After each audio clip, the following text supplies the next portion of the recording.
Salut à tous, c'est Lunaris. Aujourd'hui, le test du vélo à assistance électrique Fafrize FF20 Polar.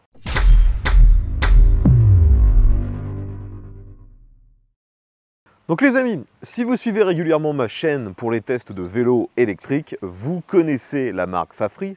J'en ai déjà testé deux autres. Et aujourd'hui, la différence, c'est qu'on n'est plus du tout sur le même type d'esthétique. D'habitude, ce sont des vélos plutôt vintage. Là, on est clairement sur du moderne. Donc comme d'habitude, ce test va être en deux parties. Première partie où je vais vous décrire toutes les caractéristiques de ce vélo et ensuite je vous donnerai mon avis à l'usage. Vous verrez comme d'habitude plein de plans qui ont été faits avec mon frère et qui sont normalement déjà disponibles sur sa chaîne MC Aventure. Donc tout d'abord, au niveau technique, comme je vous l'ai dit, on est vraiment sur un vélo moderne, contrairement aux autres que j'ai déjà pu tester. Déjà, donc, voyez qu'on est toujours sur un vélo pliant, donc ça n'a pas changé. Par contre, là, la grosse particularité de celui-ci, c'est qu'on est passé sur un fat bike avec des pneus de 20 pouces et 4 pouces de large. Donc certains se diraient, c'est finalement très classique, il y a énormément de vélos dans ce segment et je ne peux qu'être d'accord avec ce commentaire. Néanmoins, ce vélo se distingue de la concurrence car il a deux batteries. Vous voyez qu'il y en a une qui est à son emplacement, on va dire, normal, intégrée directement dans le cadre, et il y en a une deuxième qui est derrière. Donc finalement, avec ces deux batteries, on arrive à une capacité cumulée de 21 ampères-heure, ce qui est vraiment pas mal. Mais c'est vrai que ce n'est pas non plus exceptionnel, vu qu'il y a des vélos concurrents qui arrivent à une capacité identique avec une seule batterie. Donc comme sur les autres vélos pliants de ce genre, vous n'avez pas bien sûr qu'une pliure au niveau du cadre, il y en a aussi une au niveau du guidon. D'ailleurs le guidon ici est réglable en hauteur, la selle également bien sûr. D'ailleurs la selle a une forme un peu particulière et j'ai été très surpris du confort. Cette selle est vraiment exceptionnelle, une des plus confortables que j'ai eu l'occasion de tester. Vous voyez qu'elle est en plus sur un système avec des caoutchoucs, donc ça fait un petit amortissement supplémentaire, même si clairement ça ne remplacera pas une véritable suspension. D'ailleurs, pour parler de la suspension, ce vélo a une fourche uniquement à l'avant, c'est une petite fourche, elle n'est pas réglable, elle n'est pas verrouillable non plus. Néanmoins, même lorsqu'on est sur de la boue, ça fonctionne plutôt bien. À l'arrière, par contre, le cadre est, lui, rigide. C'est, on dira, un point faible sur ce vélo. Vu son tarif, on se serait attendu à ce qu'il y ait quand même une petite suspension. Mais c'est vrai que finalement, la selle est tellement confortable que ça reste confortable, même sans suspension arrière. Bon, j'ai commencé tout de suite à vous parler de la suspension, mais j'oublie le principal, le moteur. Donc bien sûr, sur ce vélo à assistance électrique, le moteur est dans la roue arrière. Il s'agit d'un moteur de 500 watts nominaux, et qui peut monter jusqu'à un peu plus de 850 watts en crête. Donc finalement, celui-ci, bien qu'il soit bridé à 25, a de très bonnes accélérations. On se retrouve à 25 assez rapidement. Et on a eu l'occasion avec mon frère de prendre des fortes pentes. Et bien, même avec moi qui pèse 100 kg, il n'y avait pas de difficulté. Sur ce vélo, on a aussi un accélérateur. Donc vous pouvez même l'utiliser sans pédaler. Donc vous voyez qu'au guidon, on a l'accélérateur juste ici. Hein. Rien de plus classique. Tout ça est secondé par une transmission à 7 rapports. Il s'agit d'un Shimano tourné. De nouveau, extrêmement classique sur ce segment de vélo. On a ça sur quasiment tous les modèles concurrents à celui-ci. Vu que c'est un vélo qui est destiné à un usage au quotidien, on a un porte-bagages à l'arrière et on a de quoi fixer un porte-bagages avant, mais celui-ci n'est disponible qu'en option. Vous voyez qu'à l'avant, comme sur beaucoup de vélos maintenant, hein, on retrouve 4 fixations. Donc ça, c'est pour mettre un porte-bagages si nécessaire. Et à l'arrière, on a directement celui-ci qui est livré. Il est capable de supporter 25 kg. Et ce que j'aime vraiment sur celui-ci, c'est qu'ils ont pensé là à mettre un espèce d'œillet qui permet facilement de mettre un tendeur. Car souvent, sur les vélos concurrents, vous avez ce système, mais il n'y a rien pour vraiment mettre les tendeurs, et c'est finalement assez pénible. Là, il n'y a vraiment aucune difficulté. Ensuite, comme je vous l'ai dit, vu que ce vélo est destiné à être utilisé au quotidien, on a bien sûr de l'éclairage.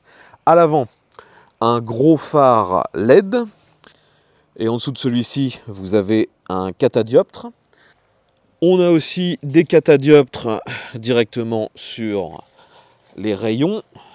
On en a bien sûr sur les pédales. Et à l'arrière, on a un catadioptre surmonté d'une petite LED. Donc ça sert également de feu stop. Je vais essayer de maintenir la caméra pendant que je freine. Vous voyez, ça freine et donc ça s'allume beaucoup plus fort. Par contre, toujours pas de clignotant sur ce vélo. Je sais que je dois être un des rares à vouloir des clignotants sur les vélos de ce genre, mais je sais qu'il y en a maintenant qui le proposent. J'aurais aimé de nouveau qu'un vélo à ce tarif propose des clignotants. Bon, finalement, maintenant ce que vous voulez savoir, c'est comment se comporte ce vélo. Donc, je l'ai testé avec mon frère, on le comparait d'ailleurs à un autre vélo, et lorsqu'on a fait le test, les conditions étaient vraiment très mauvaises. Il pleuvait, il y avait de la boue partout, on s'est retrouvé finalement à faire un test beaucoup plus tout-terrain que sur route. Néanmoins, ce vélo m'a vraiment surpris car il est justement très polyvalent. Sur route, il a suffisamment de réaccélération pour remonter très vite à 25 et donc dans les zones urbaines où c'est limité à 30, on n'est pas gêné, ça fonctionne bien. Il ne fait pas de bruit, les gros pneus se comportent bien et la démultiplication est bonne avec ce Shimano tourné, comme avec les autres vélos concurrents, ça se passe très bien. Ensuite, on s'est retrouvé en forêt et là, c'était extrêmement boueux et de nouveau, le fait que ce soit un fat bike avec des pneus très larges, donc, eh bien, ça nous a bien aidé. On avait vraiment une facilité, une aisance à se déplacer dans les chemins très boueux. L'accélérateur est plutôt précis, donc on n'a même pas besoin de pédaler. Ça peut s'utiliser un peu comme une mobilette dans ces conditions-là. Bien sûr, vous resterez en dessous des 25, mais dans un chemin boueux, c'est largement suffisant. Et de nouveau, même dans ces conditions-là, j'ai été surpris par la suspension qui finalement fait bien le boulot. C'est pas du haut de gamme, bien sûr, hein, c'est pas un vélo de descente, vous ne ferez pas de la forêt extrême avec ça, mais dans un chemin même un peu, on va dire, avec des pierres, avec des racines, des ronces, enfin, qui va vous secouer un peu, eh bien, il se comporte très bien. Le seul défaut, pour moi, de ce vélo, c'est le freinage. Sur ce modèle, on a uniquement des freins à disque à commande par câble, et même si, de nouveau, la puissance de freinage, la puissance d'arrêt est largement suffisante, eh bien, quand on connaît ce que propose la concurrence, souvent avec des freins hydrauliques, eh bien le ressenti et la précision du freinage est bien meilleur lorsqu'on a des freins hydrauliques. Donc là, c'est vraiment le point faible de ce vélo. Le freinage n'est pas au niveau du reste, mais gardez à l'esprit que ce n'est pas dangereux pour autant. Dernière caractéristique qui était vraiment appréciable lorsqu'on s'est retrouvé dans la boue, justement, les garde-boue. Ceux-ci sont plutôt enveloppants, efficaces. Le vélo ne s'est pas retrouvé complètement recouvert de boue. Et surtout, nous n'étions qu'assez peu, comment dire, avec très peu de projection sur nous. Les garde-boue sont vraiment pas mal. De nouveau, pour une utilisation au quotidien, c'est vraiment le top. Au niveau de l'instrumentation de bord, vous voyez qu'on a un petit écran, un écran que vous avez très certainement déjà vu si vous regardez mes tests régulièrement, car c'est exactement le même que sur le Engwe E26. Donc on retrouve la vitesse, la charge de la batterie, le mode sélectionné, donc il y a bien sûr 5 niveaux d'assistance, et on retrouve ce système avec les barres qui défilent en fonction de la vitesse. Franchement, je trouve ça plutôt esthétique. Le point par contre qui me gêne un peu, c'est justement le niveau de batterie.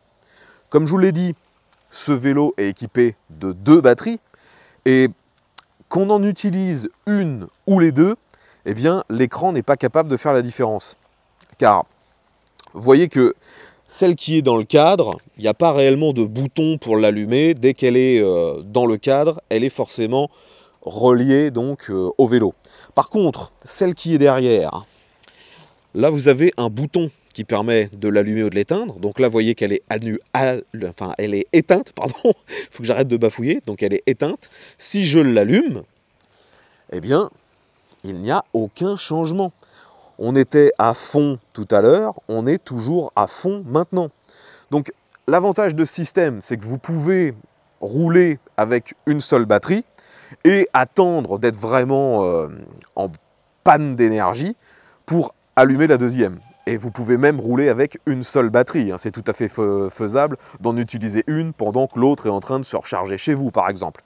Mais le problème, c'est que si vous allumez les deux, eh bien, vous n'avez pas l'information d'afficher sur le compteur. On n'a pas, par exemple, une autonomie ou un nombre de kilomètres théoriques à parcourir qui serait affiché.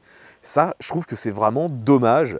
Et aussi, autre problème, enfin, je dirais, oubli de conception, chaque batterie dispose d'une clé différente. Alors les clés ne sont pas là pour verrouiller le vélo, c'est uniquement pour extraire la batterie. Vous voyez donc là, si je tourne, on va pouvoir déverrouiller la batterie puis la sortir. Et on a une autre clé juste ici. Pareil pour déverrouiller et ensuite extraire la batterie. Donc d'ailleurs là vous avez pu voir que j'ai complètement enlevé la première batterie. Le vélo reste allumé. Donc comme je vous ai dit, que vous ayez une ou deux batteries, ça fonctionne et peu importe laquelle. Ça, c'est le point fort de ce vélo, je le répète. Donc pour conclure, ce vélo, il est esthétiquement plutôt sympa, moi je le trouve joli. Il est pratique parce que pliant. Il est efficace avec ses gros pneus fat bike, peu importe le terrain. Il reste confortable même s'il n'a pas de suspension à l'arrière grâce à sa très bonne selle. Il a une assez bonne autonomie bien sûr vu qu'il a ses deux batteries et en plus vous pouvez switcher, je vous l'ai dit, vous pouvez très bien rouler avec une seule batterie pendant que l'autre se recharge, ça c'est faisable. Le seul souci, le seul bémol, le seul défaut, je le redis, c'est le freinage et l'autre bémol, c'est le prix. Car ce vélo, il est en vente sur les sites officiels de Fafri pour 1 800 €. Mais bon, heureusement, d'autres sites sont bien moins chers. D'ailleurs, le site qui m'a envoyé ce vélo le propose pour 1 500 €. Je vous laisse aller voir ça dans la description. Donc c'est beaucoup moins cher, mais ça reste quand même élevé, 1 500 € pour un vélo de ce genre. Si on regarde la concurrence, la plupart auront peut-être une suspension arrière ou de meilleurs freins, mais c'est vrai que les autres n'ont pas forcément une batterie ou un système de double batterie avec la même capacité.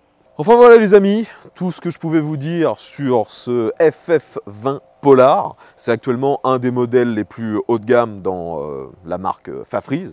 Comme d'habitude, si vous avez apprécié ce test, n'oubliez pas de mettre un pouce vers le haut, de le partager sur les réseaux sociaux et je vous invite comme d'habitude à vous abonner si vous aimez ce type de test, vu que je propose des tests de vélos électriques maintenant quasiment toutes les semaines. Merci encore d'avoir regardé cette vidéo dans son intégralité. Je vous dis à bientôt et V à tous.